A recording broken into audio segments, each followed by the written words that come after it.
Class 10वीं की student आपको स्वागत है एक धमाकेदार वीडियो। फाइनली आपका यहाँ पर कक्षा 10वीं का आपका विज्ञान पेपर आ चुका है। तो स्टूडेंट को आपका ये पेपर आने वाला और स्टूडेंट आपने अभी तक कुछ नहीं पढ़ा है तो इस पेपर एक तो लाइक और शेयर ठोक दीजिए, महाकाल का दबा के लाइक और शेयर ठोक दीजिए। पूरा साल मेहनत करता हूँ आपके लिए बेटा, ऐसा नहीं चलेगा, ऐसा नहीं चलेगा। पूरा पढ़ लीजिएगा और आप इस पेपर पूरे यहाँ पर याद कर लेते हैं तो जो आपको 75 नंबर पूरा के आपके 75 में यहाँ पर 70 नंबर लाने से कोई नहीं रोक सकता। तो स्टूडेंट में जो आपका विज्ञान पेपर पूरे यहाँ पर सबको हल सहित कराने वाला हूँ। आप लोग यहाँ बहुत सारे कमेंट आ रहे थे अच्छा 10वीं के यहाँ विज्ञान पेपर अपलोड कराओ, तो फाइनली मैं आपका विज्ञान पेपर लिख के आ चुका हूँ और स्टूडेंट में आपको संपूर्ण हल सहित पेपर कराऊंगा। तो वीडियो लाइक कर दीजिए और साथ ही आप यहाँ पर चैनल को सही कर लीजिए जिससे आपको यहाँ पर तिमाही परीक्षा में आपको यहाँ पर आपके अच्छे नंबर आ सही विषय में और साथ ही आपके जितने भी बचे हैं वो आपको इस चैनल पर प्रोवाइड कराए जाएंगे। तो आप चैनल को सही कर लीजिए, घंटी और प्रेस कर लीजिए। तो हम इस वीडियो में आपका यहाँ विज्ञान यहाँ पर पेपर देखने वाले हैं तो संपूर्ण हल सही देखेंगे। आपको अगर यहाँ पर अभी तक आपने कुछ नहीं पढ़ा है तो सिर्फ आपको इस पेपर यहाँ पर पूरा याद कर लेना। आपके यहाँ पर 75 नंबर में 70 नंबर आने वाले हैं। तो स्टूडेंट हम यहाँ पर जो आपका पेपर है वो हम यहाँ पर देखने वाले पूरा। तो आप यहाँ पर देखते हैं कक्षा 10वीं तिमाही परीक्षा 2022-23 विज्ञान और आपको समाज 3 घंटे का रहने वाला, आपको पूरा के 75 मार्क्स के 75 नंबर का रहने वाला है। और साथ ही आपको निर्देश आते सही प्रश्न करना अनिवार्य, तो निर्देश आप पढ़ लीजिए। प्रश्न के वहाँ 1 से 5 तक वस्तुनिष्ठ प्रश्न है जिनके लिए यहाँ पर 30 अंक नहीं, यानी जो वस्तुनिष्ठ प्रश्न है वो आपको 30 अंक रहेंगे। तो स्टूडेंट आप यहाँ पर निर्देश पढ़ लीजिए, आप यहाँ पर निर्देश पढ़ लेंगे तो आपको पता चल जाएगा कौन सा प्रश्न यहाँ पर कितने नंबर का है। तो स्टूडेंट हम जहाँ टाइम वेस्ट नहीं करेंगे, जो यहाँ पर पेपर है वो हम देखने वाले, तो वीडियो को लाइक कर दीजिए और चैनल को आप यहाँ पर सब्सक्राइब कर लीजिए। तो जो स्टूडेंट चलिए हम आपको जो पेपर है यहाँ पर वो आपका यहाँ पर देख लेते हैं। तो संपूर्ण हल सही देखेंगे, आप टेंशन मत लीजिएगा। आपको यहाँ पर आधा सही चुनकर लिखिए। तो पहला आधा सिरके में कौन सा अम्ल उपस्थित होता है, सल्फ्यूरिक अम्ल होता है, फॉर्मिक अम्ल होता है या एसिटिक अम्ल होता है या लैक्टिक अम्ल होता है। तो स्टूडेंट जो आपका इसका आंसर होने वाला है वो आपका लैक्टिक अम्ल हो जाएगा। पहले का सिरके में कौन सा अम्ल उपस्थित होता है, लैक्टिक अम्ल होता है। तो आपको यहाँ पर अच्छे देखना और सुनना जिससे पूरी ऑब्जेक्ट है वो आपके यहीं पर होनी चाहिए। और साथ ही आप यहाँ पे इसकी घल दीजिए जिससे आपको यहाँ पर क्वेश्चन यहाँ पर ऑब्जेक्ट को याद करने में आसानी जाएगी। दूसरा आता है निम्न में कौन सा भौतिक परिवर्तन नहीं है, खोल दे पानी से बर्फ का बनना, बर्फ का जल बनना, जल का वाष्पीकरण और शुष्क बर्फ का उद्वातन। तो जो आपका इसका यहाँ पर निम्न में से कौन सा भौतिक परिवर्तन नहीं है, तो इसका आपका सा करेक्ट आंसर हो जाएगा जल का वाष्पीकरण। और तीसरा सोडियम यहाँ पर हाइड्रोजन कार्बोनेट का समान नाम है। तो यहाँ पर सोडियम यहाँ पर हाइड्रोजन कार्बोनेट का समान नाम है नीलत होता कौन। और यहाँ पर मैं तीसरा करा दिया, देख लीजिए स्टूडेंट आपको 6 नंबर क्या है। तो पूरा आप यहाँ पर जो आपका पेपर संपूर्ण हल सहित करने वाले हैं। और फिर आपका यहाँ पर आता है कौन रंग है जिसका खतरे के सिग्नल में उपयोग होता है। तो इसका आंसर तो सबको पता होगा कि नीला रंग है या बैगनी रंग है, लाल रंग है या पीला रंग है। तो जो इसके स्टूडेंट आंसर है वो आपका यहाँ पर लाल रंग है। ये आंसर तो सबको पता होगा जितने भी यहाँ पे स्टूडेंट वीडियो देख रहे हैं। और 5 मात्रा निम्नलिखित में से कौन सी अधातु में चमक होती है, सल्फर में होती है, कैल्शियम होती है, एल्यूमिनियम होती है, कॉपर में होती है। तो यहाँ पर जो इसका आपका आंसर होने वाला यहाँ पर निम्नलिखित में से कौन सी अधातु बोल रहा है तो में चमक होती है। तो इसका जो आपको यहाँ पर होने वाला है वो आपको यहाँ पर हो जाएगा सल्फर हो जाएगा आपका इसका करेक्ट आंसर। और 6 मात्रा निम्न में से कौन सी अधातु द्रव होती है, तो आपको बताना निम्न में से कौन सी अधातु द्रव होती है। तो इसका आपको यहाँ पर द्रव हो जाएगा आयोडीन कर देना। आपका इसका आंसर निम्न में कौन सी अधातु द्रव होती है तो आयोडीन हो जाएगा इसका आंसर। तो चलिए आपकी जो यहाँ पर 6 नंबर की सही गलती में यहाँ पर बेस सोर्स सही करा दी। तो आप इसकी तो कर लीजिए। पहले में आपका यहाँ पर लैक्टिक अम्ल, दूसरे में आपका यहाँ पर जल का वाष्पीकरण, तीसरे में आपका नीलत होता और कौन यहाँ पर आपका लाल रंग हो जाए। 5 में निम्नलिखित में से कौन सी धातु में चमक होती है, सल्फर। और निम्नलिखित में से कौन सी अधातु द्रव होती है तो आयोडीन। तो 6 नंबर करा दिए। तो इसका आप यहाँ पे इसको उखाड़ लीजिए। अब चलिए हम यहाँ पर देख लेते हैं रेगिस्तान। तो पहला आपका यहाँ पर आता है रेगिस्तान 6 नंबर के। पहला तक पौधों में खाद्य पदार्थों का स्थान था, दोनों ऊतकों द्वारा होता है। तो इसका जो आपका इसका आंसर होने वाला वो आपका इसका हो जाएगा जाइलम। पहले का इस्तेमाल आपका यहाँ पर जाइलम हो जाएगा। यहाँ पर देख लीजिए, पहले मैं आपको दिखा रहा हूँ स्क्रीन में, पहले में आपका यहाँ पर जाइलम हो जाएगा। अब दूसरे आपका था गोली तपा की फौज दूरी उसकी पकड़ से तेजा की आदि होती है। तो दूसरे खाली इस्तेमाल आपका यहाँ पर आदि हो जाएगा। देख लीजिए यहाँ पर देखते हैं दूसरे खालिस्तान में आपका आदि हो जाएगा। आप चलिए हम आपका तीसरा यहाँ पर खालिस्तान देख लेते हैं। तो आपका तीसरा यहाँ पर आता है लोहे में जंग लगना क्रिया का उदाहरण है। तो यहाँ पर लोहे में जंग लगना रासायनिक क्रिया का उदाहरण है। तो आपको यहाँ पर तीसरे में आपका रासायनिक क्रिया भर देना। यहाँ पर देख लीजिए रासायनिक क्रिया भरना आपको तीसरे खालिस्तान में। तो पहले में आपका मतलब पौधे में खत पदार्थ स्थान से जाने उसको द्वारा होता है और गोली दबा की फौज दूरी उसकी पकड़ तेजा की आदि होती है और लोहे में जंग लगना क्रिया का रासायनिक क्रिया का उदाहरण। तो इसमें आपको रासायनिक क्रिया भर देना। अब यहाँ पर इसका पहले तो इसकी नोट कर लीजिए। और चलिए हम यहाँ पर चौथा आपका यहाँ पर रेगिस्तान देख लेते हैं। 2 तंत्रिका कोशिकाओं का यहाँ पर संगम स्थल दोनों कहलाता है। तो यहाँ पर दो तंत्रिका कोशिकाओं का संगम स्थल यहाँ पर सिनेप्स कहलाता है। यहाँ पर देख लीजिए सिनेप्स हो जाएगा आपको इसका। तो यहाँ पर देख लीजिए। और फिर आप 5वां आता है प्रतिवर्ती क्रिया का यहाँ पर प्रतिगति क्रिया का नियंत्रण मस्तिष्क के भाग दोनों द्वारा होता है। तो मस्तिष्क यहाँ पर रीढ़ रज्जु द्वारा होता है, रीढ़ रज्जु द्वारा होता है। देख लीजिए 5 में का लिखना आपको बनना रीढ़ रज्जु। और 6 में का आता है, तो 6 में का तुम्हारा फैब्रिक इकाई ग्रुप का दोनों विनिमय में सहायता करती है। तो इसको आंसर जिसको भी पता हो वो कमेंट में पहले तो पूरा खालिस्तान लिख देना और साथ ही उसका आंसर लिख देना। अगर यहाँ पर जिसको भी पता वो अगर लिखता है तो मैं यहाँ पर उसका यहाँ पर थैंक यू कहूँगा, क्योंकि अगर आप लिखेंगे तो उससे काफ़ी यहाँ पर स्टूडेंट की हेल्प हो जाएगी। तो यहाँ पर जो आपके रेगिस्तान का सोल्यूशन तो उसका पहले तो आप इसकी तो कर लीजिए। ये रहा आपका रेगिस्तान का सोल्यूशन। मैंने आपको 6 वर्ष नहीं कराया। फिर आपके आते हैं एक बार मतलब दीजिए 6 नंबर के आते हैं लेंस की क्षमता का सूत्र लिखिए। तो आपको इसमें यहाँ पर लेंस की क्षमता का सूत्र लिखना है। तो इसके लेंस की क्षमता का सूत्र होता है आपका यहाँ पर लेंस की क्षमता का सूत्र आपका यहाँ पर मैं आपको दिखा देता हूँ, जिससे आपको यहाँ पर लेंस की क्षमता का सूत्र होता है P बराबर 1/में यहाँ पर P बराबर 1/में F मीटर में। तो आपका यहाँ पर P बराबर 1/F मीटर हो जाएगा। इस तरह से आपका यहाँ पर लेंस की क्षमता का सूत्र होने वाला है। देख लीजिए मैं आपको दिखा रहा हूँ लेंस की क्षमता का सूत्र। और फिर आपका था दर्पण का सूत्र लिखिए। तो दर्पण का सूत्र आप यहाँ पर देख लेते हैं।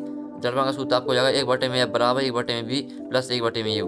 ये आपका यहाँ पर दर्पण का सूत्र में दूसरा देख लीजिए, दूसरे का आंसर है। अब तीसरा आता है शुद्ध जल में हाइड्रोजन आयनों की सांद्रता कितनी होती है।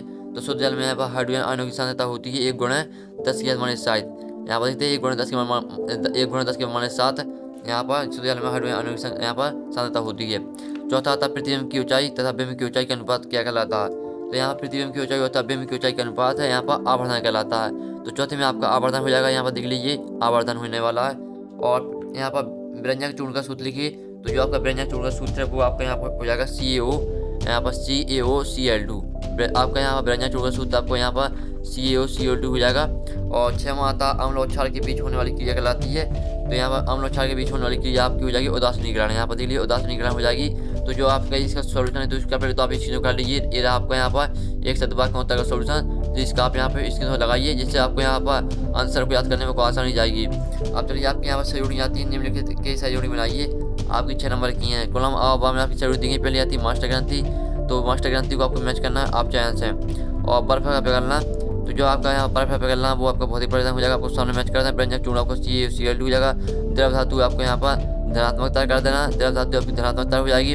और शोषण क्रिया पौधे और सपोसी पोषण आपको ब्रोमीन कर देनी है। तो फिर से देख लीजिए मास्टर ग्रंथि आपकी आप चयन बहुत ही परिवर्तन। व्यंजक चूर्ण CaCl2 द्रव धातु जो आपकी द्रव धातु है वो धनात्मकता रहेगी। शोषण क्रिया पौधे और सपोसी पोषण तो आपकी ब्रोमीन हो जाएगी। तो ये आपकी मैंने यहाँ पर सहयोग करा दी 6 नंबर की। तो इसका आप यहाँ पर स्क्रीन लगाइए स्टूडेंट, अच्छी तरह से यहाँ पर स्क्रीन लगा लीजिए, जिससे आपको यहाँ पर याद करने में कोई आसानी जाएगी। तो मैंने आपके यहाँ पर एक शतभाग की करा दी, रेगिस्तान करा दी। तो इसका आप यहाँ पर स्क्रीन कर लीजिए और सहयोग करा दी, इसका स्क्रीन कर लीजिए। अब देख लेते हैं हमें यहाँ पर सत असत। तो पहले आपके यहाँ पर आता धातु ऑक्साइड की प्रगति अम्लीय होती है।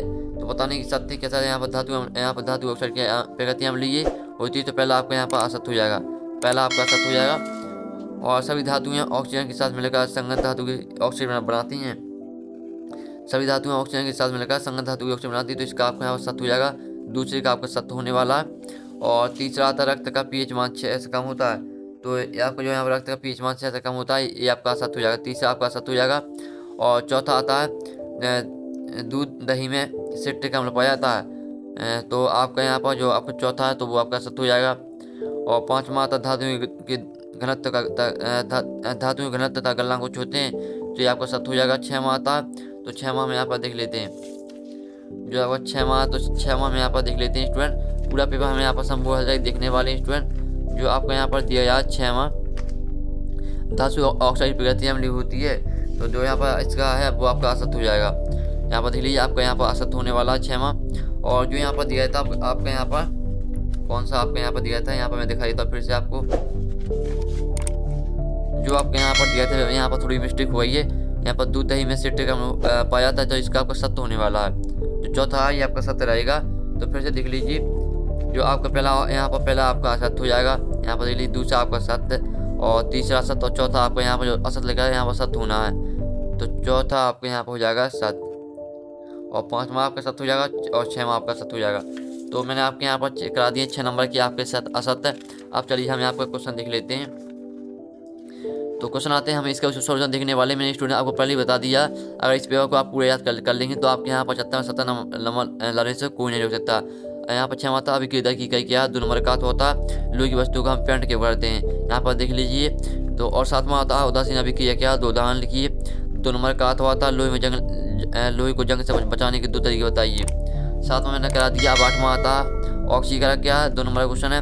अथवा आता संयोजी इलेक्ट्रॉन क्या है, ये आपका मैंने 8वां करा दिया। फिर आप चलिए 9वां देख लेते हैं। स्वप्रति पोषण या विषम पोषण में क्या अंतर है। अथवा आता संचरण क्या है, तो देख लीजिए संचरण क्या है। और 10वां आता मृतजीवी और पौधे को उदाहरण बताइए। अथवा आता हार्मोन के 2 गुण लिखिए। तो आपका ये मैंने कहा 10वां क्वेश्चन। 11वां आता परावर्तन के नियम लिखिए अथवा अपवर्तन के नियम लिखिए, ये भी आपका 2 नंबर का क्वेश्चन है। और फिर 12वां आता लेंसों के उपयोग लिखिए अथवा आता अवतल लेंस के उपयोग लिखिए। फिर 13वां क्वेश्चन आपका आता है 13वां आता अम्ल एवं क्षार में अंतर लिखिए, 2 नंबर का क्वेश्चन है। तो पहले तो स्टूडेंट आप पहले इस पेज का पूरे आप यहाँ पे स्क्रीन उठा लीजिए, जिससे आपको क्वेश्चन को याद करने में बहुत आसानी जाएगी। तो 6वें का स्क्रीन उठा लीजिए, 7वें का लीजिए, 8वें का, 9वें का आप यहाँ पर, 10वें का, 11वें का, 12वें का, 13वें का, इन सभी क्वेश्चन का आप यहाँ पर स्क्रीन उठा लीजिए। अब चलिए हम 13वें का आपका अथवा देख लेते हैं। तो आपको 13वें का यहाँ पर अथवा आता धातु एवं अधातु में कोई 3 अंतर लिखना है आपका, लेकिन 2 नंबर का, लेकिन आपको 3 अंतर लिखना है क्योंकि जो विज्ञान पेपर है वो है, इसमें आपके 3 अंतर पूछ जाती है 2 नंबर में। 14वां साबुन है वहाँ आप माजा में क्या अंतर है, सिर्फ आपको 2 ही अंतर लिखना है। तो होता है संयोजकता की परिभाषा लिखिए। तो आपको चंद्र को सकरा दिए, इसकी जो लगाइए। 15वां आता शोषण एवं प्रकाश संश्लेषण में अंतर लिखिए, ये आपका 2 नंबर का। अथवा आता शोषण एवं दायरे में अंतर लिखिए। फिर 16वां आता आयनिक युग के 3 गुण लिखिए। और यहाँ पास होता है संकेत श्रेणी क्या होते हैं, ये भी आपका 2 नंबर का। 17वां था उष्णक्षेपी एवं उष्णशोषी अभिक्रिया में 2 अंतर। अथवा था संवेदन अभिक्रिया कैसे कहते हैं, ये आपको 2 नंबर का। 18वां था मनुष्य के पाचन तंत्र का केवल नामांकित बनाया जाता हुआ था धमनी में कुछ 4 अंतर लिखिए। तो मैंने आपको फिर प्ले स्टोर आपको पहले बता दिया, आपकी जो यहाँ पर 3 नंबर कराया था, तो उसमें आपके यहाँ पर एक अंतर अतकरा पूछा जाता है, तो इसमें आपको 4 ही अंतर लिखना है, तभी आपको 3 नंबर मिलेंगे। 19वां आता परागण एवं निषेचन में अंतर लिखा होता जिनकी प्रमुख कार्य लिखिए, 3 नंबर का है, यहाँ पर देख लीजिए। तो स्टूडेंट पहले तो आप यहाँ पर 14वें क्वेश्चन इसको कर लीजिए, 15वें का आप यहाँ पर इसको कर लीजिए, 16वें का कर लीजिए, 17वें का, 18वें का और 19वें का। अब 20वां आता है तारों का टेम्टोना किस प्रक्रिया का उदाहरण समझाइए, 3 नंबर का क्वेश्चन है। अथवा आता जीवाश्म ईंधन क्या है, इसका निर्माण कैसे होता है, तो ये 20वां का करा दिया। 21वां आता प्लास्टिक और प्रेस को आधुनिक बर्तन में क्यों रखा जाना चाहिए, ये आपका 4 नंबर का है। तो यहाँ पर 21वां क्वेश्चन करा दिया। अब चलिए हम यहाँ पर देख लेते हैं आपका यहाँ पर जो 21वें का अथवा तो वो देख लेते हैं। तो यहाँ पर धातु के साथ अम्ल की अभिक्रिया होने पर समानतः कौन सी गैस निकलती समझाइए। 22वां आता रासायनिक गुणधर्म के आधार पर धातु में कोई 4 विभेद लिख कीजिए। अथवा आता संचरण को परिवर्तित कीजिए और संचरण के बचाव के 2 उदाहरण दीजिए। 23वां जब लोहे की कीड़ू को विलयन में डुबाया जाता है तो विलयन का रंग बदक में बदल जाता है। 4 नंबर का तो होता है संतुलित रासायनिक समीकरण क्या है और रासायनिक समीकरण संतुलित करना क्यों आवश्यक है। तो ये आप देख लीजिए, आपके मैंने यहाँ पर करा दिए हैं, यहाँ पर 22वां क्वेश्चन करा दिए। 23वां तो इसका आप यहाँ पर इसको कर लीजिए। तो स्टूडेंट जो आपका पेपर था मैंने आप पूरा करा दिया, आप यहाँ पर देख लीजिए पूरा पेपर आपका करा दिया। और साथ ही जो आपके ऑब्जेक्ट थे यहाँ पर देखते जो आपके ऑब्जेक्ट थे तो मैंने इसका सॉल्यूशन करा दिया।